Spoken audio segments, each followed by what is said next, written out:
కలిపి నిర్వహిస్తున్న రథ సప్తమి మహోత్సవంలో భాగంగా చాలామంది లక్షలాది మంది జనాలు ఈ రథ సప్తమి వేడుకలో పాల్గొని ఉన్నారు.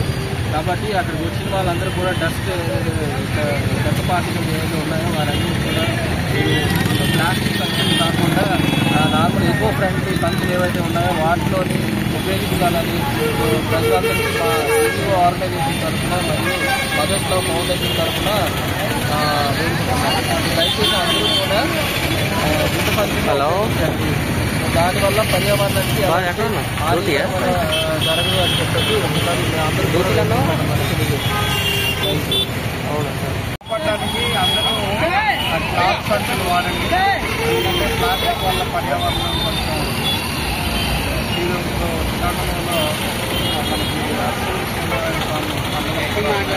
ఎక్కువ మంది సంఖ్యలో పాల్గొంటారు. కాబట్టి ప్రతి 19 సంవత్సరాలు కూడా ఈ క్లాత్ సంచులు వాడాలని అందరినీ విజ్ఞప్తి.